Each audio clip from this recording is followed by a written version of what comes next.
لله نحمده ونستعينه ونستغفره ونعوذ بالله من شرور أنفسنا ومن سيئات أعمالنا من يهده الله فلا مضل له ومن يضلل فلا هادي له أشهد أن لا إله إلا الله وأشهد أن محمدا عبده ورسوله. Segala puji bagi Allah Subhanahu wa taala. Sampai hari ini Allah Subhanahu wa taala masih memberikan kepada kita nikmat dan karunia-Nya.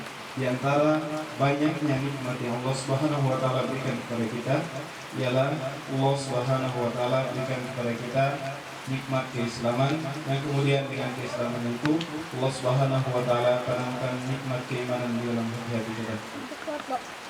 Salawat serta salam senantiasa kita haturkan kepada junjungan kita Baginda Muhammad sallallahu alaihi wasallam yang telah memperjuangkan agama Islam sehingga bisa sampai kepada kita pada saat ini, dan alhamdulillah Allah Subhanahu wa taala pilih kita untuk berjuang di jalan dakwah, pilih kita untuk menjadi para penghafal Al-Quran. Semoga Allah Subhanahu wa taala istiqomahkan kita sehingga nanti pada hari kiamat atau nanti ketika kita sudah meninggal kita mampu mentasbihkan hafalan kita di hadapan Allah Subhanahu wa taala. Baik, langsung saja. Kita masuk pada acara yang pertama. Marilah sama-sama kita buka acara ini dengan membaca basmalah. Bismillahirrahmanirrahim. Cara selanjutnya yakni tasmi' Al-Quran yang insyaallah akan dibacakan oleh Ustaz Muhammad Farid, Ustaz Muhammad Faris Walid hafizahullah. Pada Ustaz Faris, persilakan.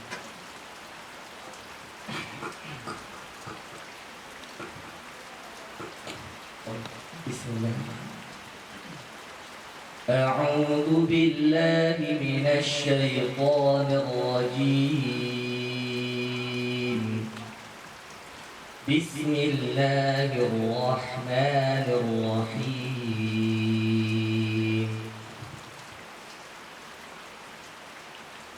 يا أيها الذين آمنوا اتقوا الله ولتنظر نفس ما قدمت لغد واتقوا الله إن الله خبير بما تعملون. ولا تكونوا كالذين نسوا الله فأنساهم أنفسهم أولئك هم الفاسقون. لا يستوي أصحاب النار وأصحاب الجنة. أصحاب الجنة هم الفائزون.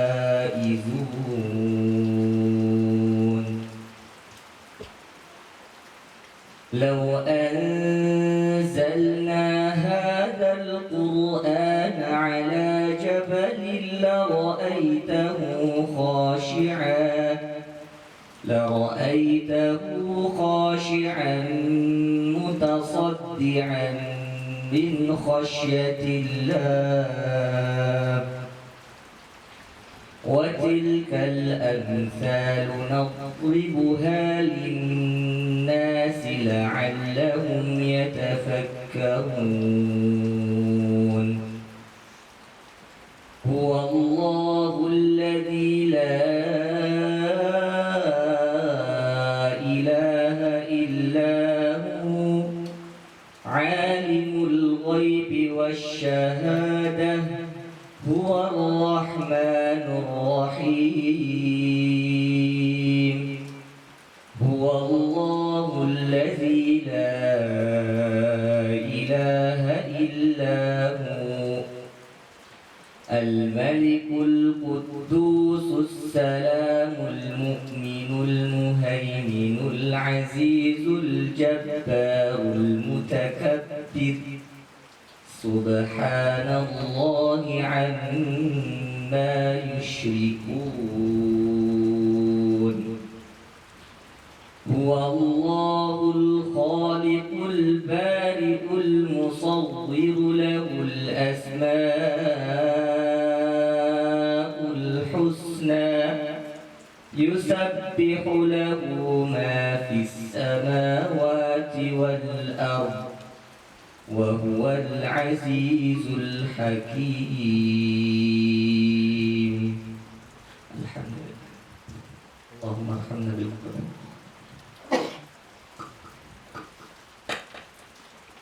Alhamdulillah, kita telah mendengarkan tasmiyah Al-Quran yang telah dibacakan oleh Ustaz Muhammad Farid Sulik.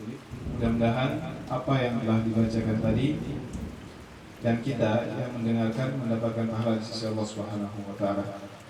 Baik, langsung saja kita beralih ke acara yang berikutnya, yakni sambutan yang insyaallah akan disampaikan oleh Ketua Yayasan Farhana Kalimah Al-Ustaz Dr. Irwan Nurul Yasibuan SHMEI Hafizahullah. Kepada Ustaz dipersilakan.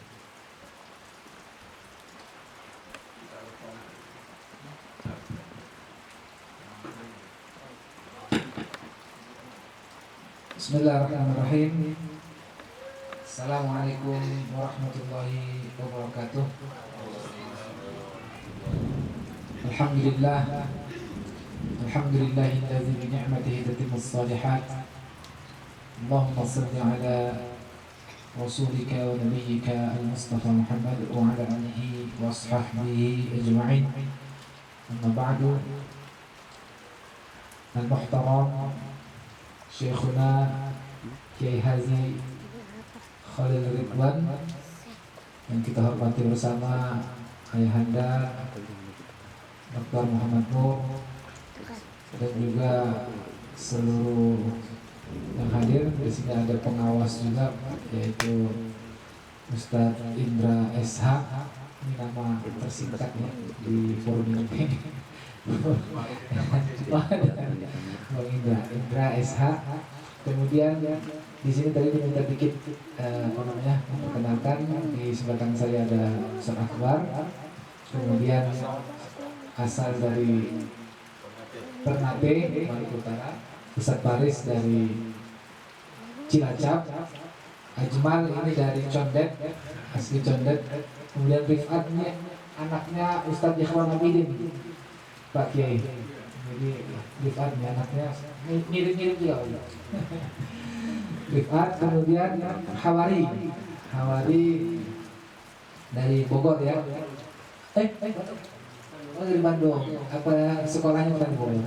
Kemudian Fatah dari Bekasi. Kemudian Farhan dari Jelun Hah? Oh, Maluku Utara juga ya. Kotanya nanti.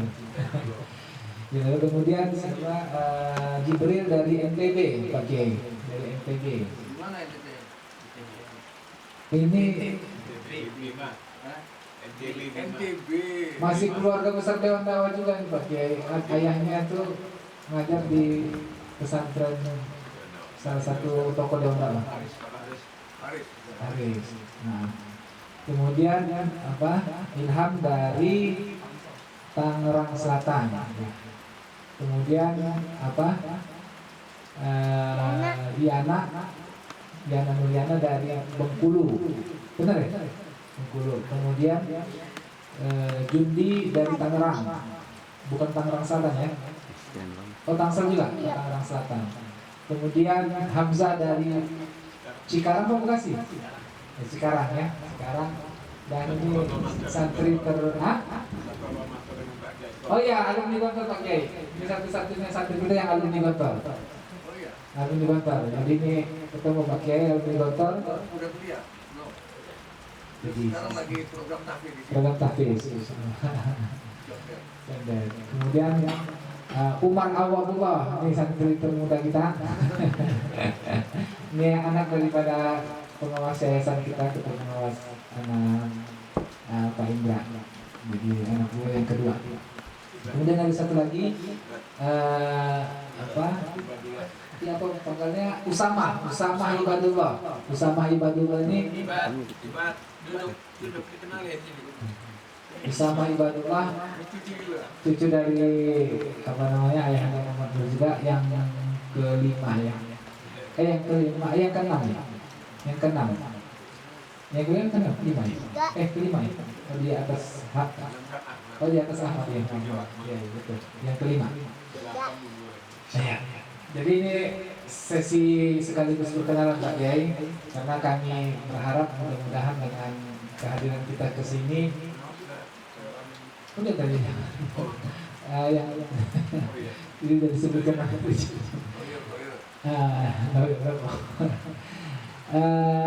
jadi intinya bahwa kita berharap kita mendapat siraman air yang menyegarkan kita. Oh, ada satu lagi. Nah, ini terlupakan. Ini santri senior, tapi merasa junior. Kameramen tapi sekaligus santri, sekaligus jadi pembina juga. Jadi ini santri pertama kita satu-satunya. Pada saat santri tinggal satu, kayaknya bener ya. Kalau antum muslimnya gue santrinya bertiga ya. Karena hak jawab itu tinggal satu-satunya santri. Jadi jangan ya awal dulu masih di kontrakan pakai. Alhamdulillah pas sekarang kan sudah di asrama. Jadi alhamdulillah pertama kami berterima kasih sekali bisa ketemu sama seorang tokoh figur tokoh Islam yang sangat idealis. Ya.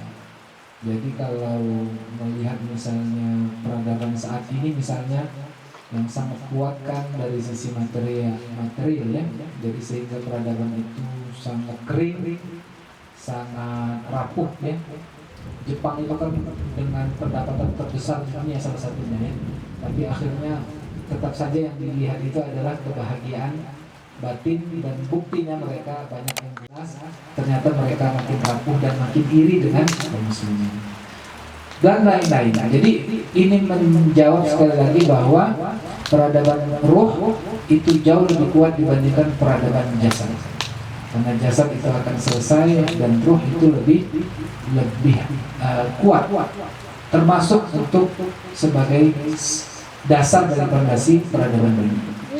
Mungkin inilah salah satu yang perlu kita syukuri bahwa kita ditakdirkan Allah Subhanahu wa taala bisa menghafal Al-Qur'an, bisa menyelami ruh Islam termasuk ruhul Quran, dan pada kesempatan kali ini kita juga untuk menyiram ruh kita dengan lebih segar lagi, lebih tumbuh lagi dengan wejangan, nasihat, mau'izah, tausiah dari Syekhuna Kiai Haji Khaliluddin.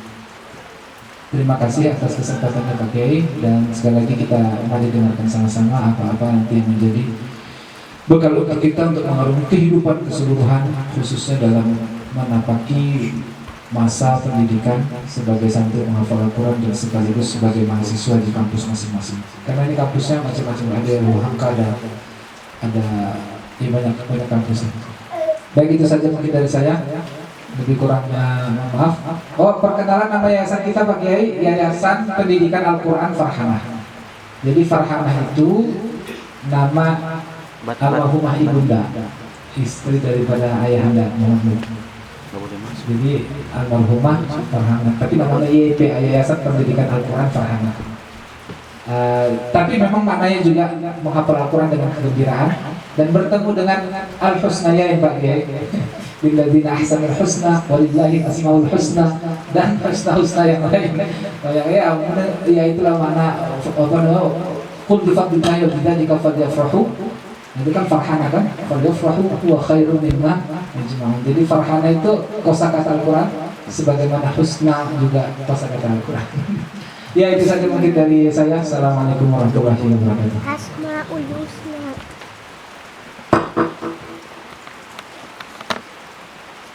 Demikianlah sambutan yang telah disampaikan oleh Ustaz Irwan Huli. Mudah-mudahan dengan sambutan ini kita semua bisa menyimak apa yang tadi disampaikan. Salah satunya kita tentu harus bersyukur kita telah dipilih oleh Allah Subhanahu wa taala sebagai orang yang berkecimpung di dunia Al-Quran, dan menjadi mudah-mudahan kita bisa menjadi sahabat-sahabat Al-Quran. Nanti langsung saja mari kita dengarkan tausiah insyaallah akan disampaikan oleh Kiai Haji Ustaz Khalil Ridwan, Pak Ustaz, kami persilakan. Ini barana almarhumah Isra. Assalamualaikum warahmatullahi wabarakatuh. Alhamdulillahilladzi hadana li hadza wa ma kunna linahtadiya laula an hadana Allah. Wassalatu wassalamu ala Rasulillah wa ala alihi wa ashabihi wa man tabi'ahu wa wala amma ba'd. Ustaz Ifan Samahta moya.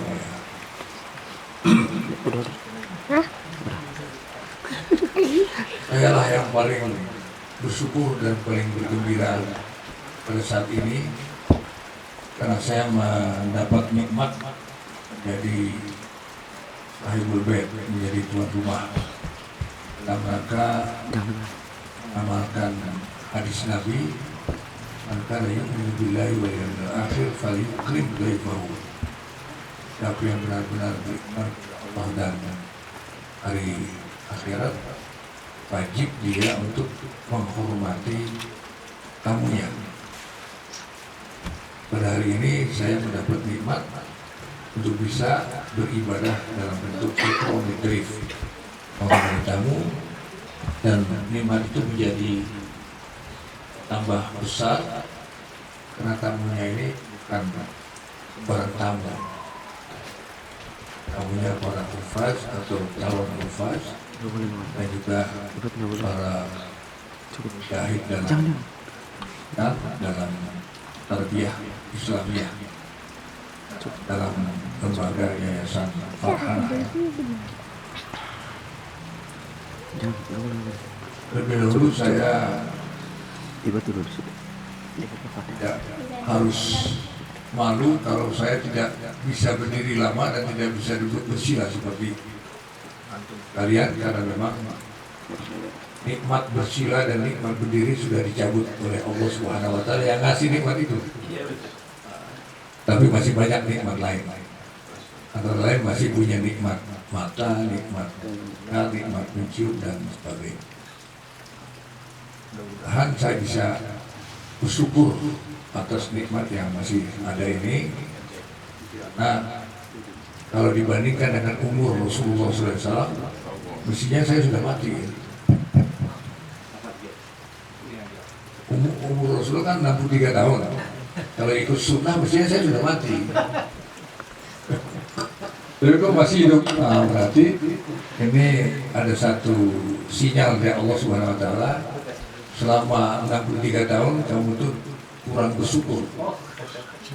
Umurnya dikasih panjang supaya betul-betul bisa bersyukur dengan menyadari tentang nikmat itu.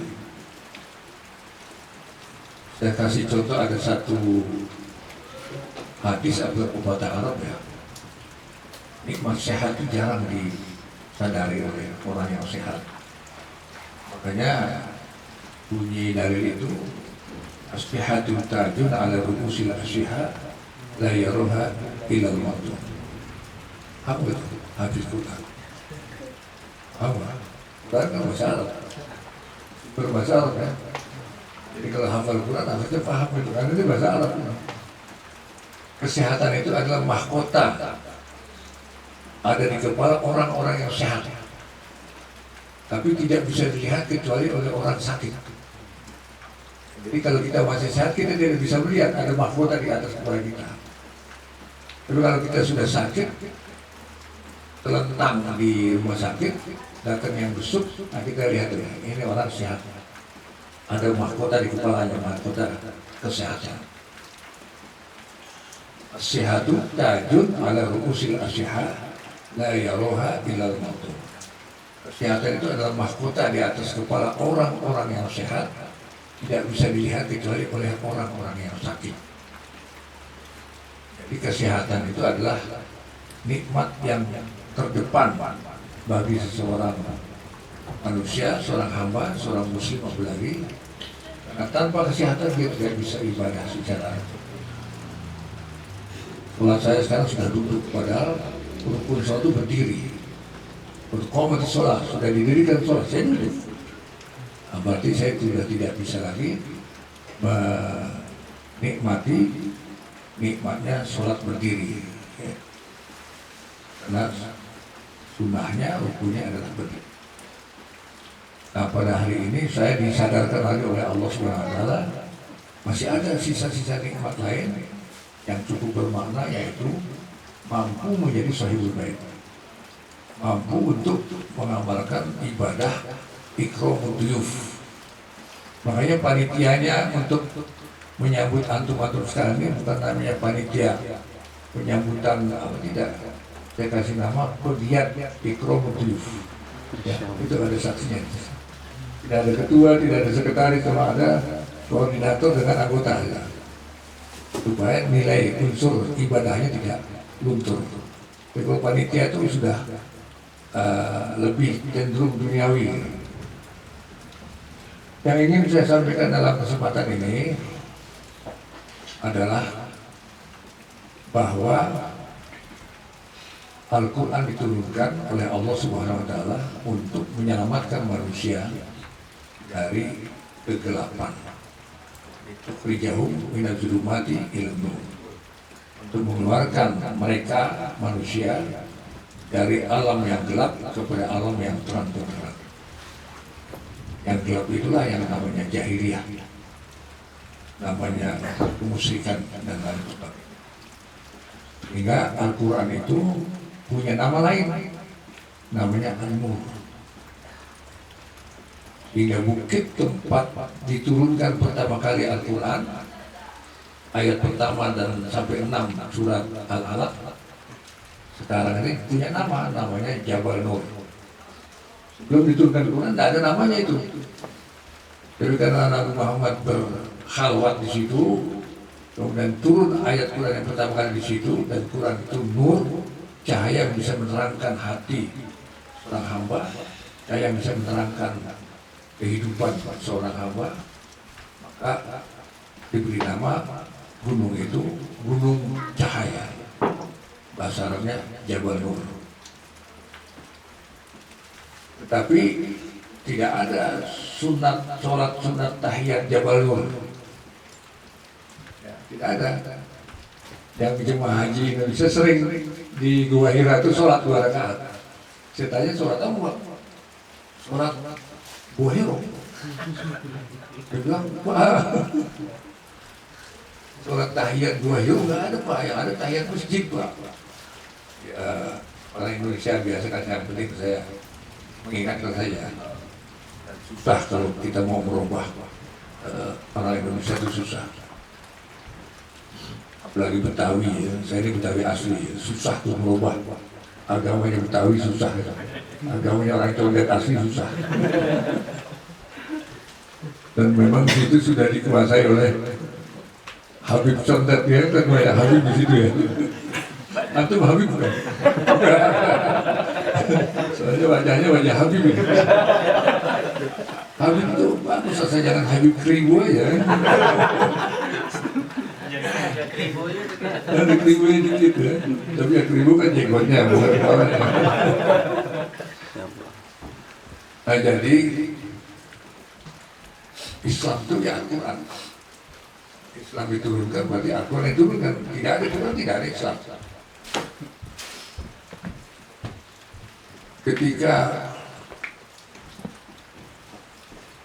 Umar modern senjatanya dan jumlahnya lebih berlipat ganda besarnya, dan sudah sampai ke telinga Sayyidina Umar, sudah ratusan yang syahid para hafiz ini, maka Umar yang cerdas sadar, ini kalau syahid semua ini, Quran akan hilang. Itu Quran itu bukan fisudur, tapi fisudur. Nah, kalau sudurnya pada mati, ya hilang lah Qurannya. Maka Umar usul kepada Khalifah Abu Bakar radhiyallahu anhu untuk membukukan Al-Quran. Abu Bakar nggak mau. Ini beda. Karena Nabi Muhammad tidak pernah menyuruh membukukan Al-Quran. Quran cuma ditulis di beberapa format, di kulit kambing, kulit onta. Tidak ada bukunya, tidak ada mushafnya. Akhirnya Umar tidak putus asa, dikumpulkan sahabat yang lain, hadap khalifah, dan akan amruhum syuruh bainahum musyawarah. Maka keputusannya adalah dibukukan Quran itu. Walaupun Sayyidina Abu Bakar merasa agak terpaksa.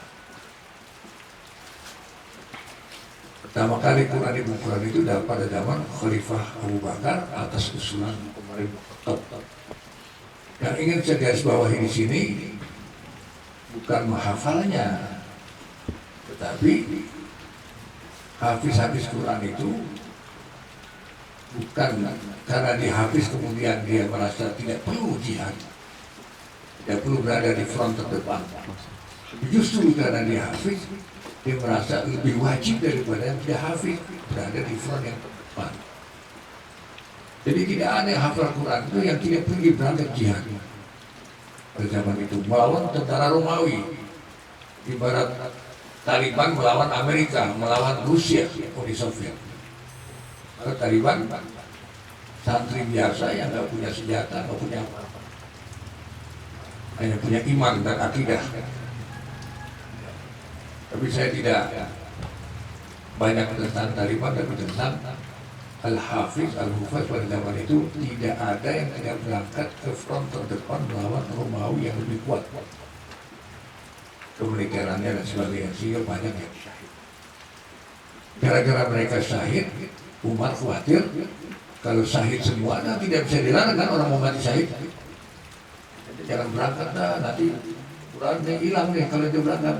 Nggak bisa, karena itu hak dia untuk mendapatkan pahala yang terbesar dan terbaik.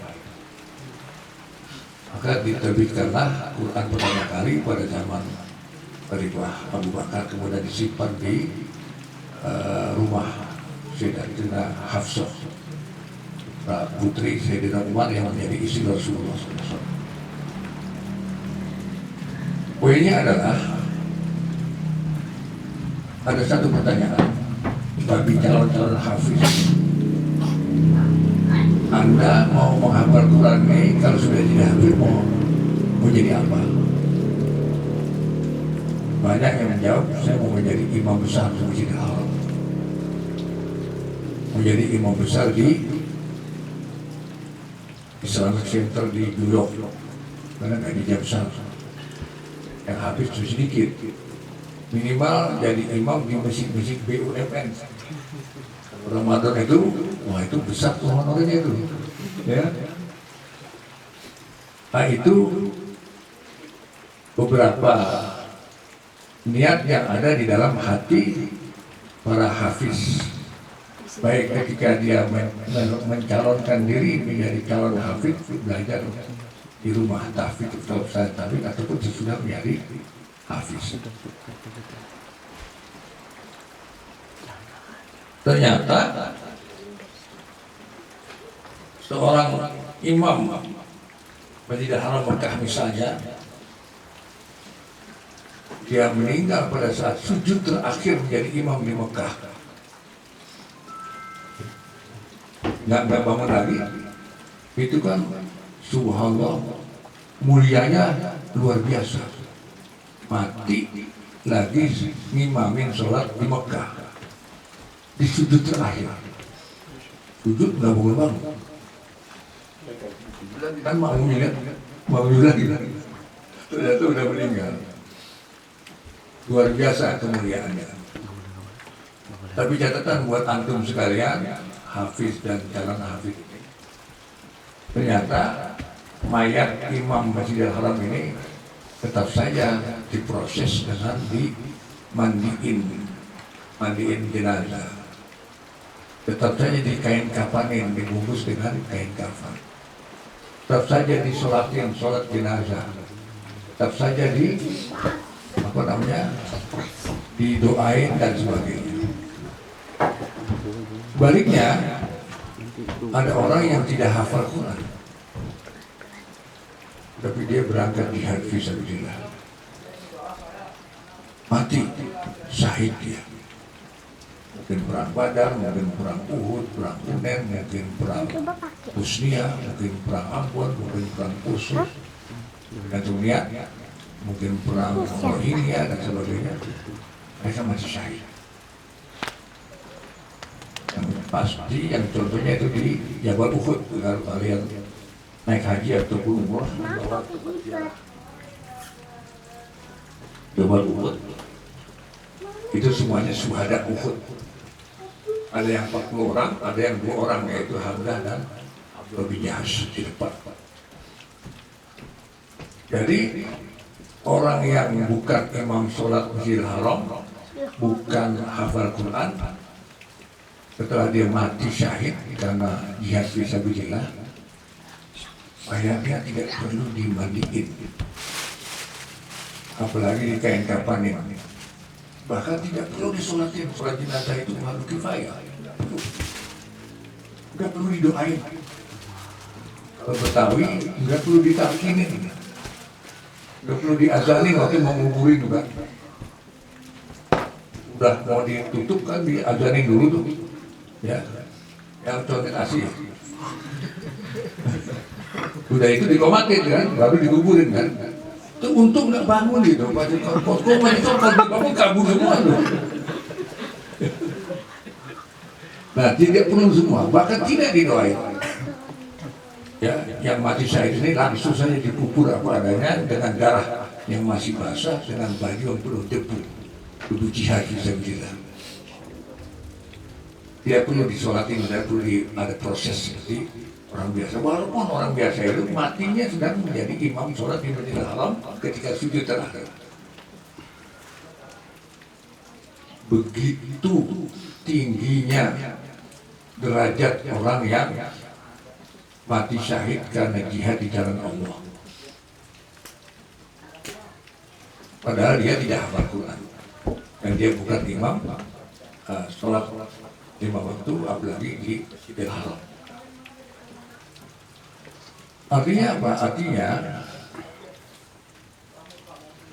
bukan menghafal Quran itu tidak baik, tidak sunnah, bukan, tidak, itu luar biasa.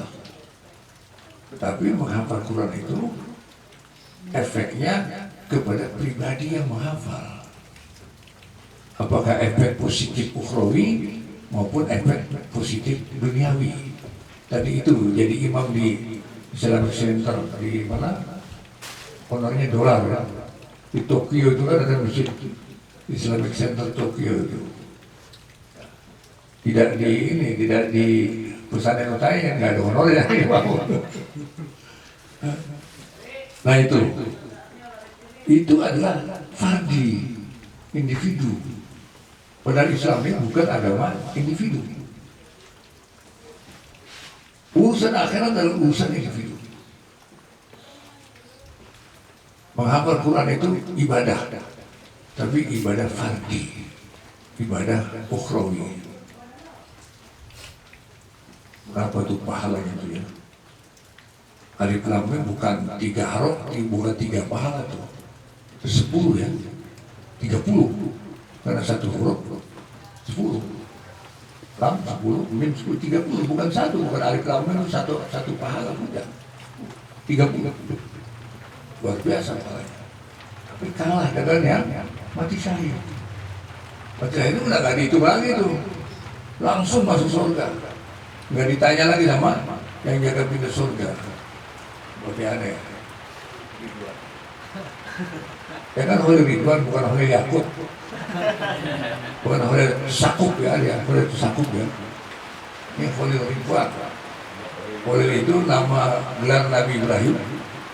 Ridwan itu malaikat yang menjaga pintu surga. Nanti di hari kiamat insya Allah dia melihat saya, lihat, mas. Lu banyak antrian.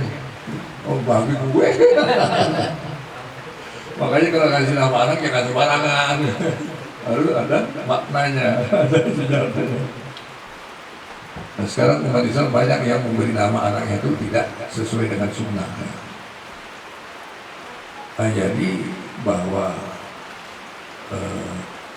Quran itu diturunkan bukan hanya sebagai objek ritual ibadah ritual ya, tetapi dia menjadi hudal lil muttaqin, menjadi petunjuk hidup bagi orang-orang yang bertakwa, bahkan hudal linnas, petunjuk bagi seluruh umat manusia.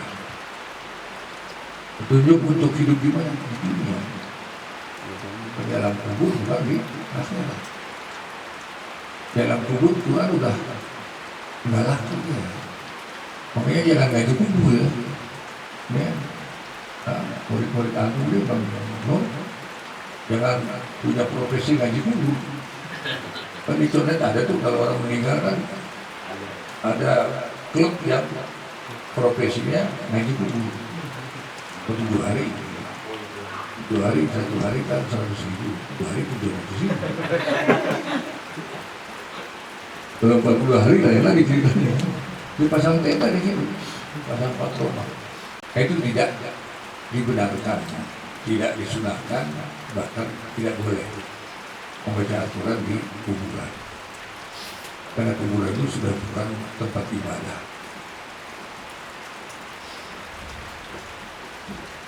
Bahkan ada hadis, justru hadis itu mengatakan la taj'alu buyutakum kubur. Jangan kau jadikan rumah kalian itu seperti kuburan. Artinya apa? Kuburan itu enggak boleh dibacain Quran. Jadi rumah itu harus lamanya kuburan, harus sering-sering dibaca kan Al-Quran. Jika ada hadis lain, nawiru buyutakum bitilawatil Quran. Sinari rumahmu, nur itu. Nawiru sinari rumahmu dengan bacaan Al-Quran. Tapi bukan dengan HP yang di-setel HP. Recorder itu. Kamu yang harus baca. Kalau yang bacaan Quran di-setelin HP nanti malaikat ini. Makanya buat siapa? Oh yang buat bikin HP. Yang bikin HP orang kafir. Gak ada orang Islam bisa bikin HP. Hanya beli dia sama ngeliat TikTok dan cerita pendek yang romantis itu kan. Orang Islam kerjanya. Jadi Quran itu dibaca, bukan diputarkan di recorder atau rekaman itu. Nanti mereka bilang ini yang baca atau yang muter nih yang dapat pahala. Jangan bikin bingung mereka. Baca aja sendiri sehingga rumahnya suara kita membaca Al-Quran itu menjadi sinar rumah kita, sehingga rumah kita menjadi rumah yang terang benderang menurut dalil Quran dan dalil Sunnah. Jadi saya ingin mengatakan bahwa pada zaman Rasulullah masih hidup dan Quran diturunkan, itu tidak diturunkan berdasarkan surat. Yang pertama turun Al-Fatihah, setelah itu Al-Baqarah, banyak ayatnya 200 lebih. Mungkin sekali turun setengah juz atau sekian halaman. Baru surat Imran-nya, baru An-Nisa dan seterusnya. Dan terakhir surat Nas. Tapi dia diturunkan sesuai kebutuhan untuk hidup di dunia. Setelah pertama kali turun surat Iqra, artinya umat Islam, umat manusia perlu membaca, perlu menuntut ilmu. Apa? Ilmu dunia dan ilmu akhirat. Untuk ilmu itu hukumnya apa? Fardhu ain. Hadisnya mana? Orang ilmu ala kulli muslim. Menuntut ilmu itu fardhu ain. Ada kulli itu ada fardhu ain atas setiap orang muslim. Ilmu apa yang fardhu ain? Semua ilmu. Baru belakangan ulama membagi dua, ada ilmu fardhu ain, ada ilmu fardhu kifayah. Ilmu Quran, ilmu hadis, ilmu tauhid, ilmu akidah, ilmu syariah itu ilmu fardhu ain. Ilmu manasik haji, ilmu kaifiatus shalah itu fardhu ain. Artinya kalau kita sengaja tidak mau menuntut ilmu, berdosa. fardu itu dikerjakan berpahala, ditinggalkan berdosa. Ada kuliah subuh di suatu masjid, diumumkan sebelum sholat, nanti selesai sholat akan ada kuliah subuh disampaikan oleh Kiai Haji UAS Ustadz Abu Somad misalnya. Ya, karena dia bukan orang, dia orang Persis atau orang Muhammadiyah gitu. Yang Abu Somad ini kan NU-an ya. Habis salat dia pulang. Pada pulang nggak ngapa-ngapain, cuma baca koran, ngopi gitu kan. Mau berangkat kantor. Menurut saya berdosa. Kenapa? Karena ada sarana, ada kesempatan bisa nuntut ilmu. Ya. Ibarat sholat sudah azan, tapi dia tidak pergi sholat, dia pergi jamaah, berdosa. Orang-orang selesai salam langsung ikut dalam majlis taklim, tapi dia bukan Allahumma antas salam, dia Allahumma lantas jalan. Menurut saya, ijtihad saya yang ya bukan ulama beneran lah ya, ulama-ulamaan saya ini kan itu berdosa karena menuntut ilmu itu fardu ain, apalagi ilmu agama yang disampaikan di kuliah subuh, kajian-kajian di masjid itu. Kalau dia tidak punya uzur, dia berdosa karena meninggalkan yang fardu ain. Nah itulah bahwa Quran itu nur sinar, Quran itu ilmu, ya. Quran itu ibadah membacanya. Tapi Quran diturunkan bukan untuk itu. Itu aksesoris saja itu untuk keselamatan kita di alam kubur, di akhirat, pada masa dan sebagainya. Kita pribadi. Saya katakan ibadah ritual itu pribadi, misalnya sholat Jumat. Ada imam, doktor syariah, Taman Al-Azhar, suaranya bagus, bacaannya seperti Uzaifi, yang imam Uzaifi ya. Dan pakai jubah, pakai sorban. Banyak dua, satu di kepala kayak si Ali Muhtar. Ngabarin tapi nyebelin ya. Ilmu Ali Muhtar nyebelin. Pakai sorban di leher gitu kan. Jadi imam. Kemudian sholat sudah mau habis selesai, datang ini pemuda. Ya pakai blue jeans, pakai t-shirt, rambut gondrong. Udah rakaat terakhir, tinggal dapat tahiyat doang. Jamaah. Pertanyaannya adalah mana lebih besar pahala imam dengan pahala anak muda yang datang belakangan masuk ini yang nggak pakai peci. Saya katakan bahwa anak muda yang datang belakangan ini tidak mungkin riak. Apa yang mau diriakin? Dia datang belakangan pakai blue jeans, nggak pakai peci, ya kan? Tampang juga besok, ya kayak siapa? Kalau promo itu pasti dia dapat pahala dan diterima ibadahnya. Bicara pasti, seorang imam, apakah pasti dia dapat pahala? Belum tentu. Kenapa? Imam itu mudah sekali riak. Kenapa? Doktor syariah. Kenapa? Bacaannya seperti imam di Masjid Mekah, suaranya indah. Jadi gampang, yang bisa disombongin itu gampang.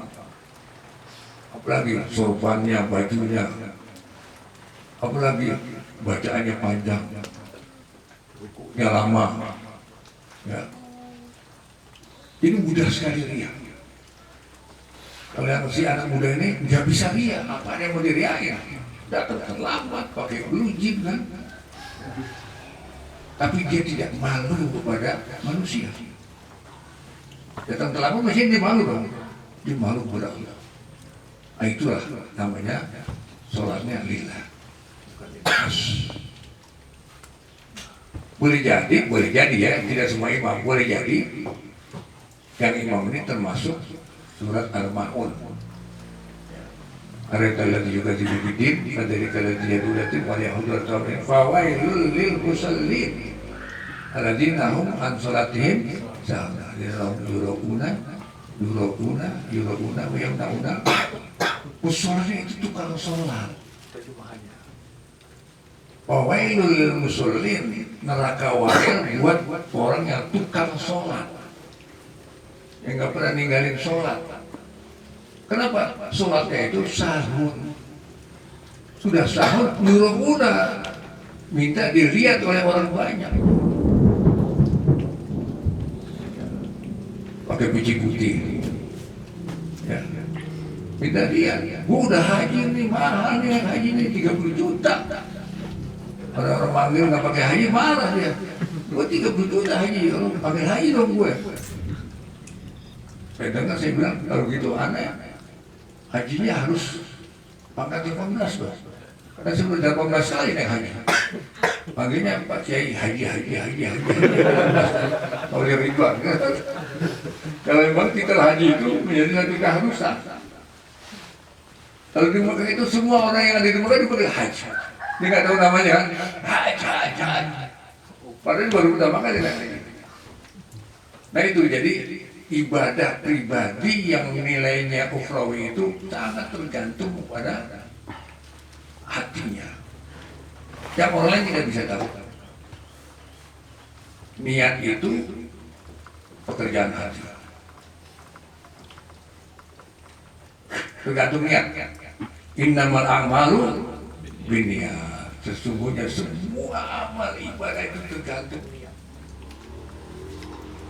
Waman kana hijratuhu lillahi wa rasulihi fa hijratuhu lillahi wa rasulihi, wa man kana imra'atin yankihuha wa man kana lidunya yusibuha. Ini hadis mutawatir. Semua perawi hadis meriwayatkan hadis yang sama dengan bunyi yang sama.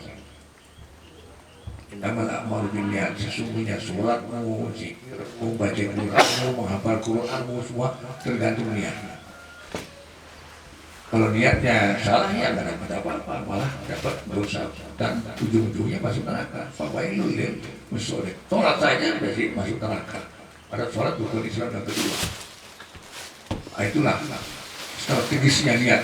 Subhanallah, luar biasa strategisnya niat itu. Oleh karena itu luruskan niat kita bahwa saya hidup dulu sesuai dengan sumpah kita setiap saat sholat. Nasolati wa nusuki wa mahyaya wa mamati lillahi rabbil alamin. Sesungguhnya sholatku. Kenapa sholatku?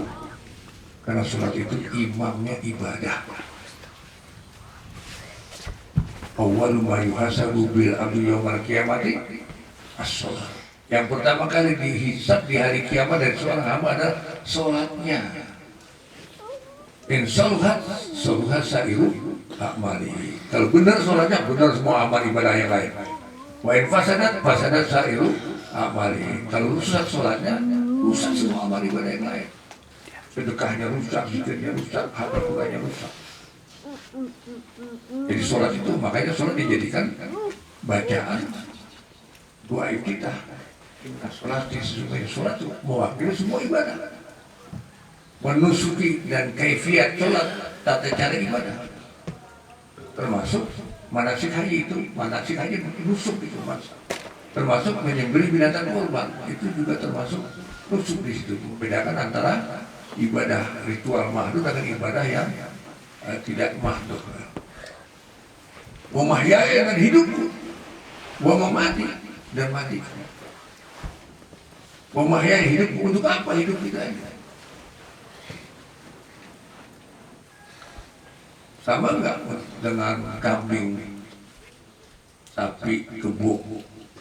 Kambing, sapi, kebo itu kalau dia bisa ngomong, kita tanya, kamu hidup untuk apa? Dia bilang untuk makan. Pokoknya terbit matahari cari makan, pulang perut kenyang tidur, besok makan lagi. Nah, itu namanya kalau ada manusia yang target hidupnya untuk makan, untuk bisa makan enak di restoran bintang 7 misalnya, ada nggak restoran bintang 7, hotel bintang 7 ya? Itu raja-raja di Bali tuh nginep di hotel bintang 7. Raja Salman kemarin kan, Saudi Arabia. Itu sangat duniawi. Maka seorang hamba Allah yang benar ini niatnya untuk inna sholati wa nusuki wa mahyaya wa mamati lillah, hidupku untuk seluruhnya berbeda. Apa hidup seluruhnya itu? Kerja karena Allah. Kawin belum ada enggak karena ada yang belum kawin. Antum belum kawin. Nah, jadi kawin itu untuk karena Allah, bukan melampiaskan hawa nafsu. Kalau kawin hanya untuk menyalurkan naluri biologis itu sama keledai kan juga lihat YouTube juga udah kawin kan, kucing kawin itu bang rusak itu HP itu ya. Itu kan YouTube itu Yahudi ya, TikTok itu Cina ya, dirusak lalu itu dirusak pemuda-pemuda Islam. Jadi inna sholati wa nusuki wa mahyaya betul-betul tergantung niat gitu. Semuanya tergantung niat, maka masih ada kesempatan untuk meluruskan niat buat seorang calon hafiz, calon hufaz, calon guru, calon imam dan sebagainya. Saya finishing ya, katanya tadi apa nasihatnya? Nasihatnya saya finishing, tausiahnya saya finishing bahwa seorang yang sufi, ahli ibadah, bahkan tinggal di masjid 24 jam, namanya Abu Dzar Al-Ghifari. Dia ulama, dia ahli zikir, ya, tinggal di masjid. Ya, kalau kita ziarah ke masjid Mekah itu, masjid Madinah, itu ada lantai yang lebih tinggi, ada pagarnya. Itulah tempat ahlu sufah. Sufah itu maksudnya emperan, tapi oleh ahli-ahli tasawuf mengatakan bahwa ilmu tasawuf itu berasal dari sufah, itu kata-kata sufah itu tempat Abu Dzar Al-Ghifari. Tetapi ketika Nabi Muhammad mengeluarkan statement secara implisit, secara terbuka dan terang-terangan, konkret, jelas-jelasan, vokal, dia mengatakan ada 10 orang besar yang pasti masuk surga. Tidak disebut nama Abu Dzar Al-Ghifari yang tinggal di emperan masjid itu, yang hafal Quran, yang ibadahnya sepanjang malam, zikirnya nggak berhenti dan sebagainya. Nggak disebut nama beliau. Yang disebut siapa? Hadis ini hadis riwayat Abdurrahman bin Auf. Hampir di semua buku koleksi hadis saya itu ada. Nabi bilang Abu Bakar fil jannah. Abu Bakar itu masuk surga. Umar fil jannah, Utsman fil jannah, Ali fil jannah, Zubair bin Awam fil jannah, Sa'ad bin Waqqas fil jannah, Abdurrahman bin Auf fil jannah, Zaid bin Sa'ad fil jannah. Enggak ada orang ahli ibadah ritual. Bukan berarti Abu Bakar Umar bukan ahli ibadah, bukan dia tidak amal pun, tapi dia menonjolnya Abu Bakar, Umar, Utsman, Ali itu adalah seorang birokrat, kepala negara, kepala pemerintahan, jenderal, panglima perang, menggantikan Rasulullah. Sayyidul Anbiya wal Mursalin, Imamul Mujahidin, Rasulullah itu gelarnya. Kemudian Rasulullah mati, ada hadis al-ulama warasatul anbiya. Para ulama yang mewarisi para nabi. Bukan Nabi Muhammad aja. Para ulama mewarisi para nabi, dari Nabi Adam sampai Nabi Muhammad. Apa yang diwarisi? hartanya, istrinya. Enggak. Yang diwarisi adalah tugasnya, fungsinya, kewajibannya, dan tanggung jawabnya. Maka Abu Bakar sebagai seorang ulama mewarisi fungsi Nabi Muhammad sebagai pimpinan di dunia. Di akhirat sudah nggak perlu pimpinan, di akhirat perlu syafaat Nabi. Makanya orang Betawi itu kapan aja dia murudan. Ada keluarga yang meninggal murudan juga. Ada bayi yang lahir tahlilan juga. Kan paradok ya, orang mati kok murudan, orang lahir kok tahlilan. Itu lah Betawi. Agama Islam Betawi. Ala condet asli, bukan condet pendatang. Jadi artinya yang ingin saya tekankan di sini,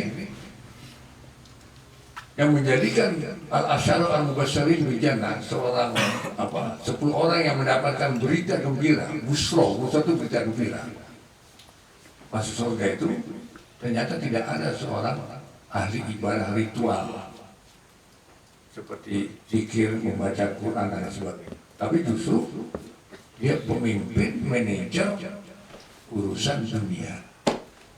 Khalifah itu kan urusan negara, panglima perang itu urusan dunia, apalagi ya, ngurusin pasar itu urusan dunia. Dari situlah saya berkeyakinan bahwa ibadah yang ada manfaatnya langsung kepada umat manusia di dunia ini adalah ibadah ghairul mahdhuf, bukan ibadah yang mahdhuf seperti membaca Al-Quran dan menghafal seterusnya, sholat, zakat, haji dan sebagainya. Karena Abu Bakar, Umar, Utsman, Ali itu juga bin Affan, Abdullah bin Umar bin Auf itu semuanya ahli ibadah ghairul mahdhuf. Abdurrahman bin Auf siapa? Pengusaha, konglomerat. Kalau kita konglomerat, kita nih konglomerat bukan konglomerat. Dari dulu kan jalan kaki dulu kan, mobilnya tua kan, mogok dulu kan, jadi konglomerat bukan konglomerat. Abdurrahman bin Auf itu konglomerat, nggak pernah rugi kalau dagang, nggak pernah miskin. Susahnya kalau bisa miskin Abdurrahman bin Auf. Ya tidaknya banyak lah ya. Makanya harus baca sejarah.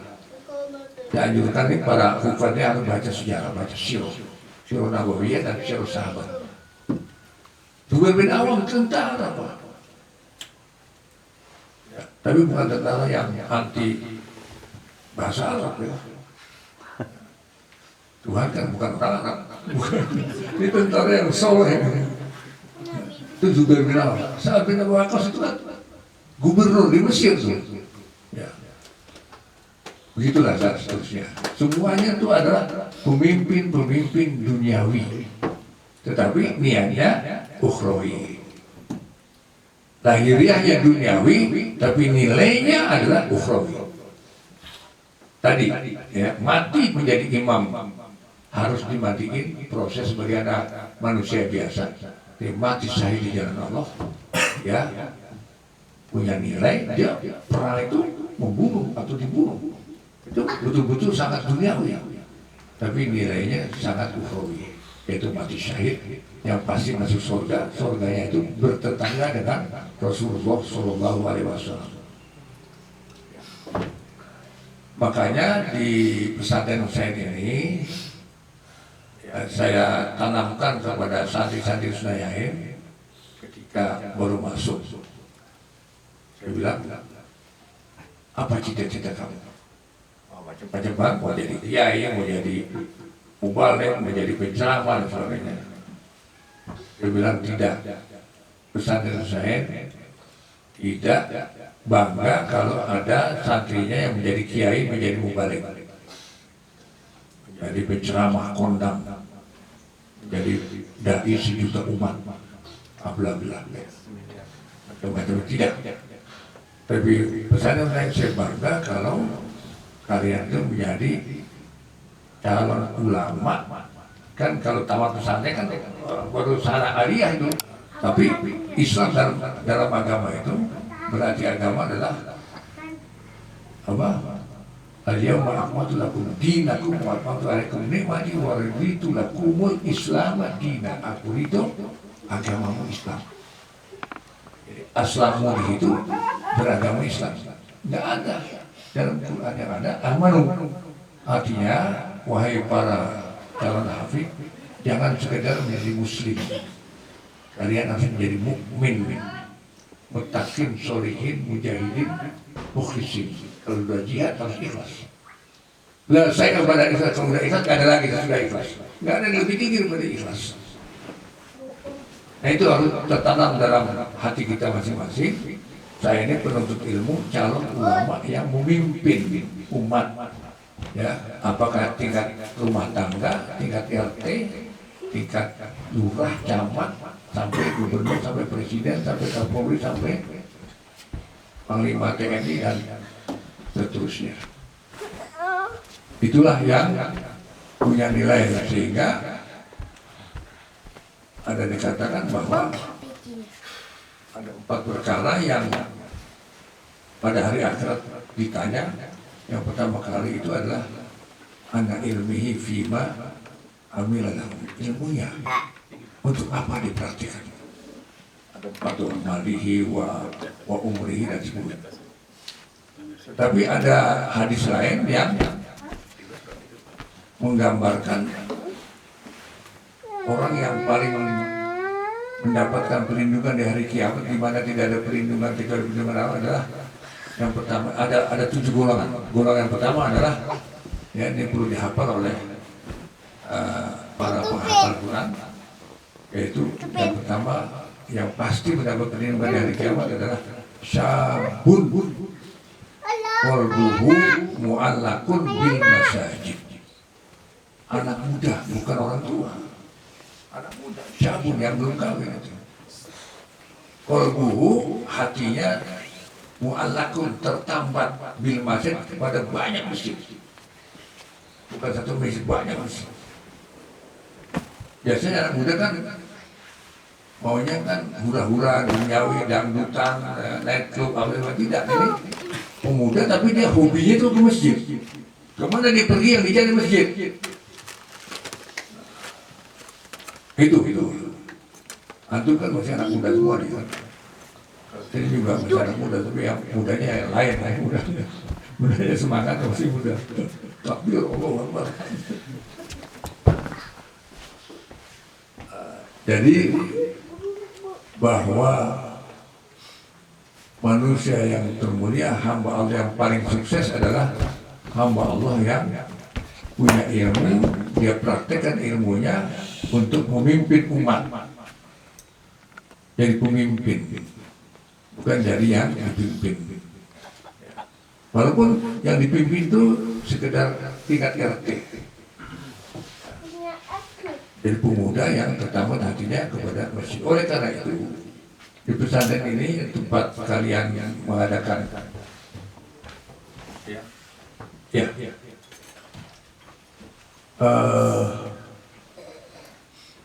dari awal didirikan pesantren ini, kalau pesantren ini tahun 87 ya di Jakarta, kemudian pindah kemari tahun 89. Putri kita dirikan di sini tahun 2000, Putri pindah ke sana. Ini kita jadikan pesantren putra. Nah, semenjak saya mendirikan pesantren itu sudah saya tanamkan bahwa supaya kalian itu jangan menjadi alumni yang mencintai pesantrennya, lupa kepada masjidnya. Sehingga organisasi santri di pesantren ini saya beri nama IPMH, Ikatan Pemuda Masjid Kusnaya. Kalau di Gontor kan OPPM, organisasi anak Gontor ya. OPPM apa kebanyakan? Nah, organisasi pelajar pondok modern. Jadi dia akan cinta pondoknya, nggak cinta masjidnya. Anak Gontor tuh kelas 6 udah jarang nyama di masjidnya, iya kan? Karena Yang dihukum kalau nggak jamaah itu kelas 5 ke bawah. Kelas 6 itu dia bebas. Saya tahu persis Guntur tuh, masih banyak. Makanya Guntur ketika usahanya menjadi pondok alumni Guntur, banyak yang saya pangkas. Ya, banyak saya pangkat, banyak juga yang saya sempurnakan, saya lengkapi. Itu termasuk masjid. Makanya di sini ini ya, paling utama amal di dalam pesantren adalah sholat jamaah. Selalu itu. Ini guru yang jamaah di masjid itu saya absen. Walaupun gurunya guru senior, absen. Karena kalau nggak di absen dia tinggal di pesantren, masjid dekat, dia tidur. Nggak ada yang berani ngelarang, kalau di guru senior, kiai kan. Kalau santri di absen biasa, di sini guru di absen. Coba aja besok subuh, ya, bisa tahu mereka di absen apa tidak. Saya sebetulnya ingin pesantren itu di bawah masjid, bukan masjid di bawah pesantren. Pesantren di bawah masjid. Bacalah disertasinya Dr. Zamasari Dovir dari Australia, judulnya tentang pesantren itu. Maka 5 pilar pesantren itu adalah pertama kiai. Nggak ada kiai, nggak ada pesantren. Yang kedua santri. Nggak ada santri, nggak ada pesantren. Yang ketiga masjid. Baru kitab. Jadi perpustakaan, baru pondok. Setelah mereka belajar di masjid, rumahnya jauh, nggak bisa pulang, disuruh bikin pondok. Itu di bukunya Sejarah Pondok Pesantren oleh Zamasari Dovir Zamasari. Nah, sulit sekali karena sekarang orang sudah terpola oleh pola barat, sehingga sekolahan dan pesantren itu menjadi lembaga yang utama dalam memajukan umat Islam. Saya tutup dengan kenyataan bahwa Nabi Muhammad SAW tidak pernah mendirikan pesantren, tidak pernah mendirikan majelis taklim, tidak pernah mendirikan istana, tidak pernah mendirikan gedung pertemuan, cukup masjid. Bahkan kalau sekarang kita ziarah ke Raudhah, kemudian ziarah ke makam Rasul, seolah-olah Nabi Muhammad itu tinggalnya di dalam masjid. Kuburan Nabi sekarang dalam masjid.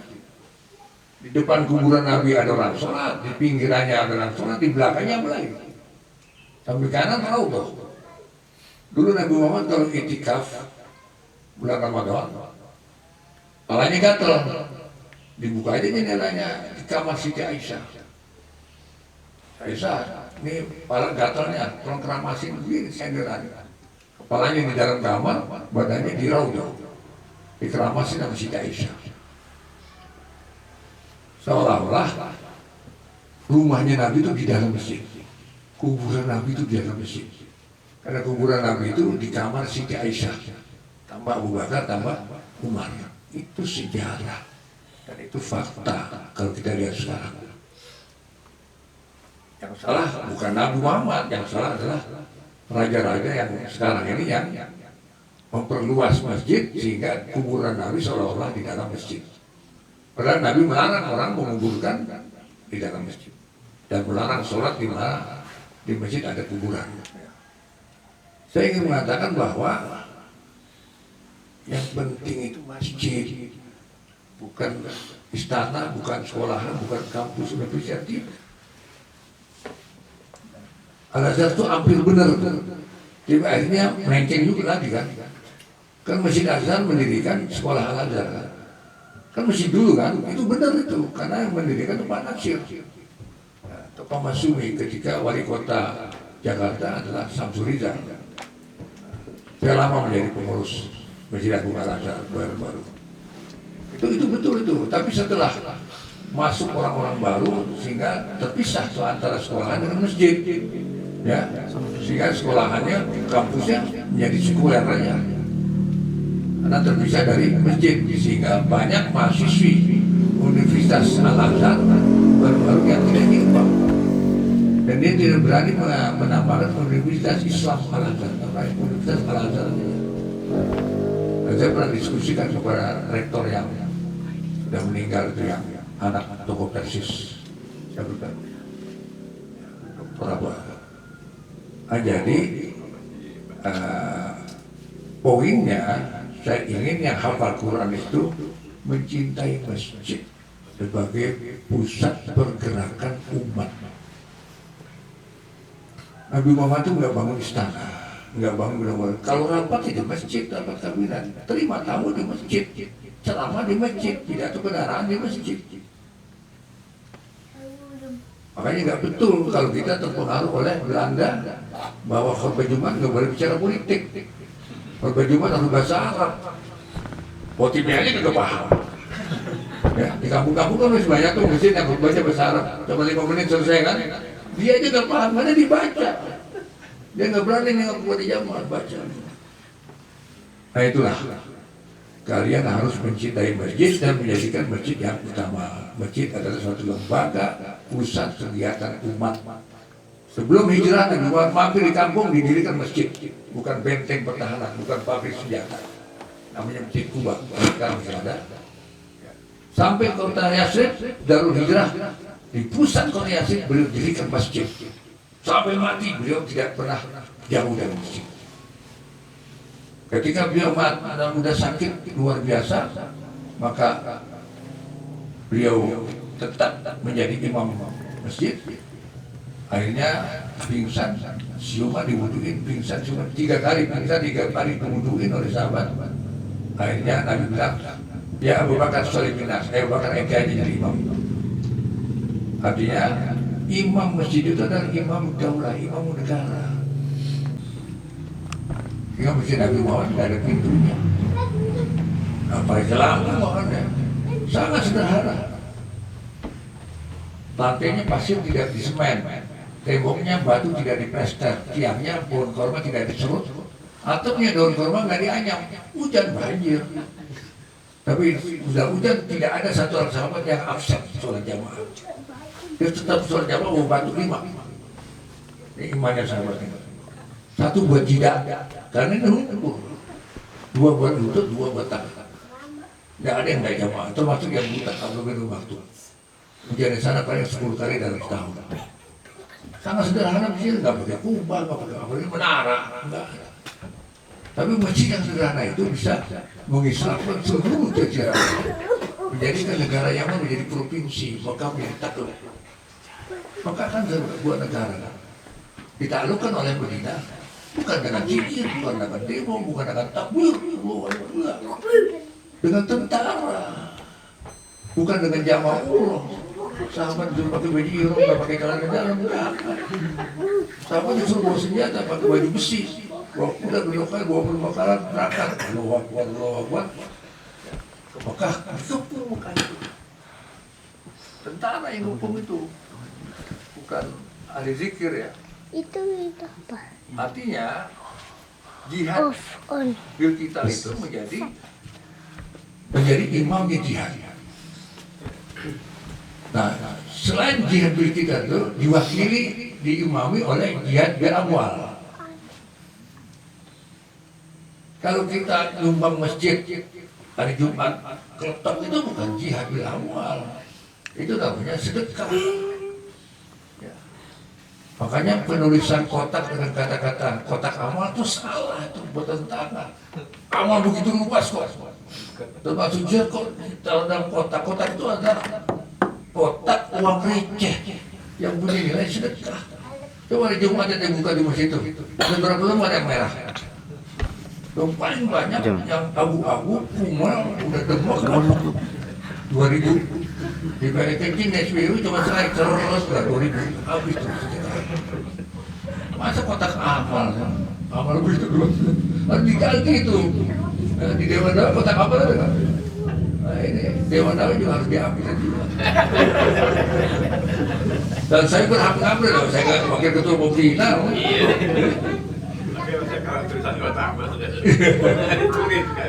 Jadi saya ingin katakan bahwa jihad itu definisinya bukan perang. Jihad itu definisinya mengerahkan segala potensi dan energi untuk memenangkan Islam dan umat Islam dengan cara jalan yang ditunjukkan oleh Allah. Itulah jihad.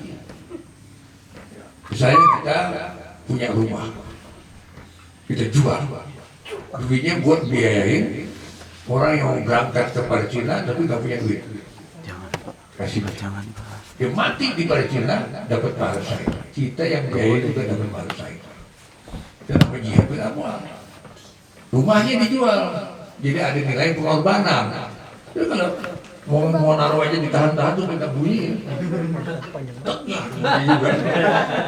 Itu bukan jihad, itu sedekah itu. Tapi ini rumahnya dijual rumah, maka ada hadis yang mengatakan man jahaza mujahidan faqad jahada. Siapa yang membiayai memberikan bekal kalau yang mau berangkat jihad, dia sudah berjihad. Kalau yang dibiayai itu mati dapat warisan, dia dapat pahala syahid sebesar pahala yang berjihad itu. Dikuatkan oleh hadis lain, mandala ala khairin falahu ajru kafa'ilih. Siapa yang memberikan petunjuk kepada kebaikan akan mendapatkan pahala sebesar pahala orang yang mengamalkan petunjuknya itu. Nah itu, jadi sama sekali jihad itu bukan hanya perang. Jadi kalau bisa dengan harta, bisa juga jihad dengan waktu. Misalnya kita pegawai negeri nggak punya waktu, hari ini pun kita korbankan untuk kepentingan Islam dan umat Islam. Dia dengan apa? Dengan jabatan yang luar biasa. Kita jadi wakil presiden saja. Wakil presiden. Kalau presiden bukan ulama dia orang awam dia. Benar. Al-Fatihahnya Al-Fatihah. Dia kan acara MTQ kan berhubungan dengan Quran, masih bilang Al-Fatihah. Gimana tuh di Aceh? Iya, waktu dia jadi imam sholat safar, asal berangkat di Ambon. Ya, suka jadi imam tua tahun dari setel kan. Imam udah muda semua. Tahu-tahu dia pas Allahu Akbar. Bismillahirrahmanirrahim. Satu masjid orang tadi tengok. Sholat asar jahar. Akhirnya dari yang berani muat kawan-kawannya. Bukan presidennya, wakil presiden kan biang ulama deh. Biang ulama, ketua majelis syuro, ketua umum MUI dan sebagainya. Nah itu kalau dia mau jihadkan jabatannya itu dapat pahala mujahid jihad itu. Jadi boleh jihad dengan jabatan. Kenapa? Jihad itu mengorbankan harta, mengorbankan nyawa, mengorbankan darah, daging, luka. Itu jihad. Kalau gak ada nilai pengorbanan, bukan jihad. Sekedar amal fair saja. Nah, jadi kalau wakil presiden mau apa? Mau jihad dengan jabatan, itu bisa. Ketika Habib Rizik ditahan sampai jelas, dia bilang, Habib Rizik keluarkan, kalau enggak saya berhenti jadi wakil presiden. Nah, itu jihad itu. Jabatan wakil presiden dilepas. Untuk apa? Untuk membela ulama, untuk menundukkan kezaliman. Dia enggak, pasti akan jadi calon wakil presiden 20 bulan. Salamannya udah ruku tuh sama si presiden.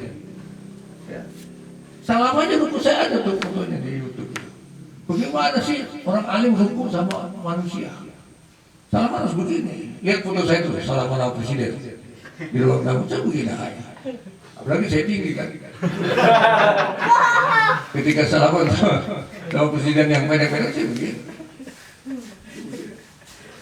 Kenapa? Surga presiden belum tentu lebih tinggi daripada surga kamu santri. Itu doktrin dari Kiai Gontor. Itu udah masuk ke Haji Imam Al-Qasim. Surga kalian itu tidak lebih rendah daripada surganya presiden. Belum tentu presiden itu masuk surga, tapi kamu insya Allah masuk surga. Makanya tidak boleh kita ruku sama presiden. Tidak boleh. Iya, jadi panjang jawabannya. Jadi berhasil, jihad itu bukan hanya perang, bukan hanya mengorbankan nyawa, ini mengorbankan harta, mengorbankan waktu, mengorbankan jabatan, mengorbankan kehormatan ya.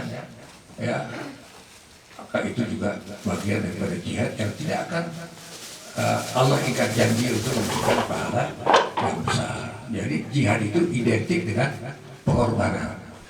Tidak ada pengorbanan, tidak ada jihad.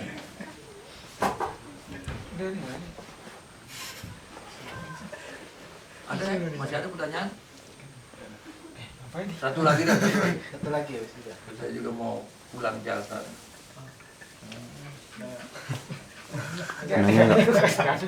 Kadang bulan duluan mikirin mana.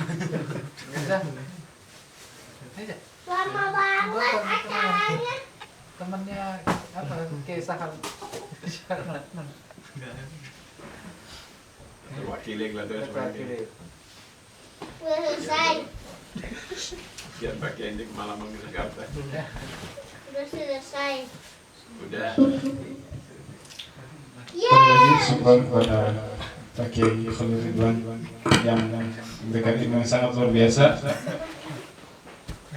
Nah, mungkin kalau saat ini kita mulai start dari sekarang untuk mencapai tingkat beliau, kita membutuhkan waktu yang lama. Cuman tidak ada kata yang tidak mungkin. Setiap dari kita adalah pegiat dakwah, dan setiap dari kita dibebankan amanah dakwah. Salah satu guru saya pernah berkata bahwa apapun pekerjaan kita nantinya, pekerjaan